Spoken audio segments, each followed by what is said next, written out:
No princípio criou Deus os céus e a terra era sem forma e vazia. Deus, ele cria do nada, ele começa todas as coisas, ele realiza aquilo ao qual ele desejava fazer nesta terra. Em 6 dias ele cria tudo ao qual nós temos no mundo de hoje e ele há de descansar no 7º dia. Ali em toda a criação tudo se inicia, todas as coisas que Deus fez para que o homem viesse desfrutar. Porém, o pecado, aquilo ao qual Deus não desejava que fizesse, veio acontecer.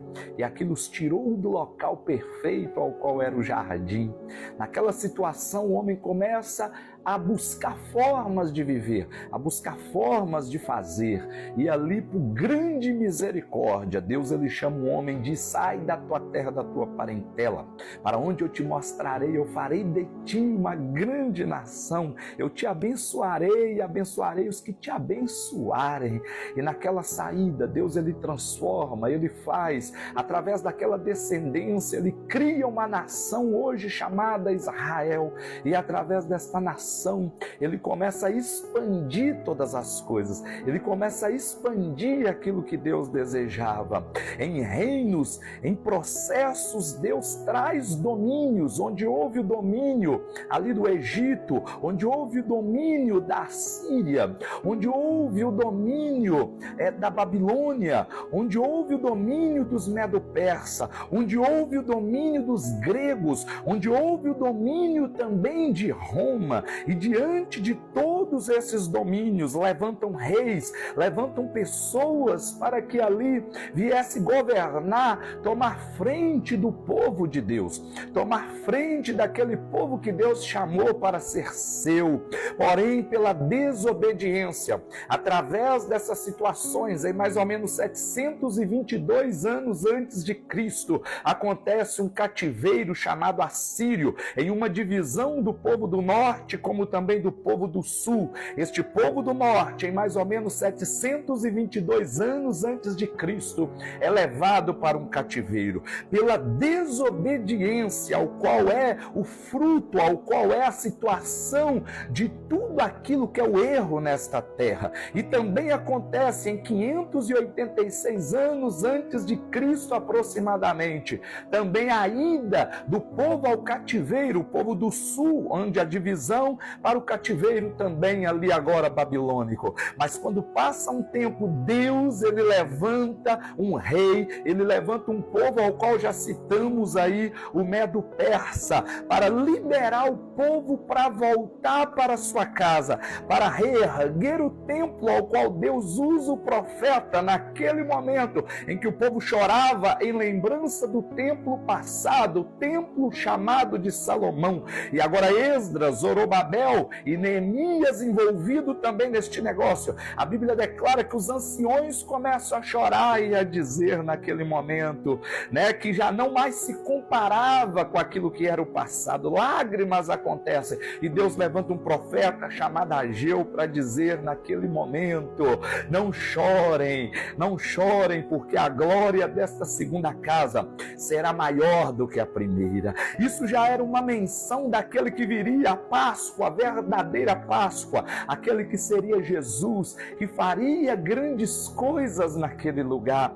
E ali diante daquele domínio levanta um princípio ali naquele momento, um princípio grego ao qual citamos, onde o grande Alexandre o Grande, ali ele vai dominar, a linguagem grega ela toma conta, ali todo o princípio, a unidade do mundo, já era o mundo sendo preparado para a vinda do Messias, a verdadeira Páscoa que estava sendo declarada.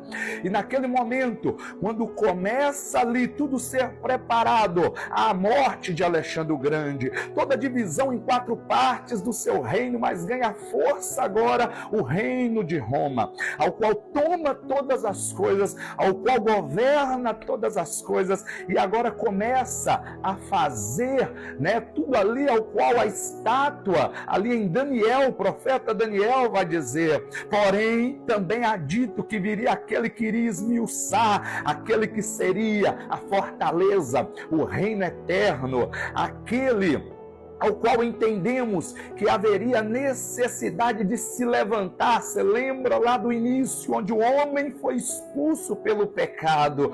Porém, naquele momento nós vamos perceber que a primeira profecia bíblica em Gênesis 3,15, que sairia da barriga da mulher, aquele que iria pisar na cabeça da serpente. Ou seja, agora tudo começa a tomar forma. Jesus já começa a aproximar. Há um tempo onde tudo se torna silêncio, em um período interbíblico onde há um silêncio. Porém, o profeta, mais ou menos 400 anos depois, João Batista, abre a tua boca e declara: é desse que eu venho falando, é desse que eu venho declarando. E neste momento em que ele diz, começa a ser revelado que aquele era o Messias. No batismo de Jesus há uma declaração de toda a divindade, onde vem o Espírito em forma de pomba e diz: esse é meu filho amado, em quem eu me comprazo. Sai uma voz do alto. Ali se encontrava Jesus, o Espírito Santo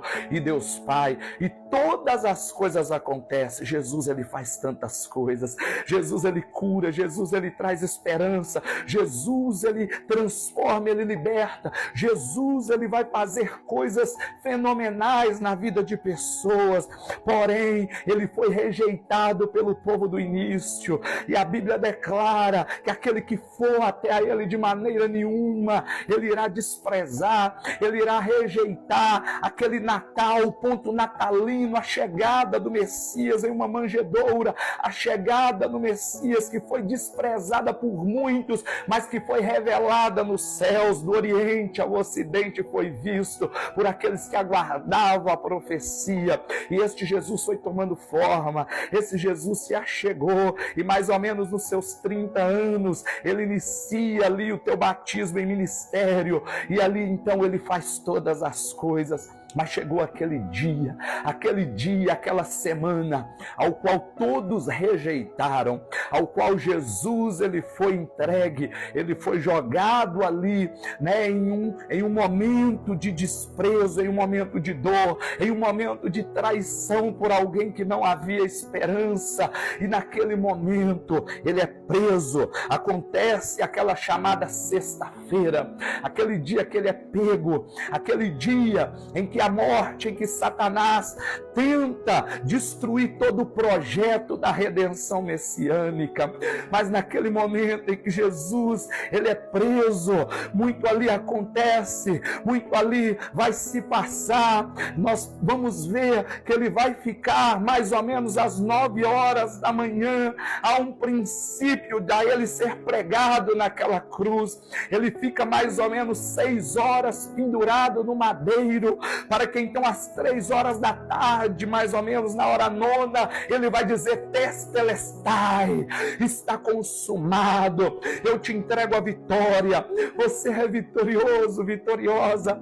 E naquele instante em que tudo isso acontece, nós vamos ver que ao terceiro dia, a verdadeira Páscoa, no grande domingo, naquela manhã, nós vamos ver que o inimigo achou que tinha vencido. Quando ele passa, ele vence a morte, ele toma a chave do inferno e da morte, e ele toma nas suas mãos aquela vitória, e ele ressuscita ao terceiro dia, para demonstrar que ele é Deus, que ele é Senhor, que ele venceu a morte, e que ele venceu por mim e por você, para nos fazer bem-aventurados, para nos fazer vencedores, para nos fazer vitoriosos da presença, no nome dele, para as nossas vidas. Tetelestai, está consumado, ele venceu. A verdadeira Páscoa não é doce, não é coelho, coelho não bota, é para que Jesus realmente nasceu, morreu e ressuscitou. A Páscoa está ligada em 3 ciclos: Natal, sexta-feira, Santa Chamada e domingo de Páscoa, porque nós temos que lembrar todo momento que Jesus nasceu, que Jesus morreu e que Jesus ressuscitou. Receba esta palavra, que a Páscoa de Jesus, a ressurreição de Jesus, brilhe e te dê esperança a cada dia. Graça e paz.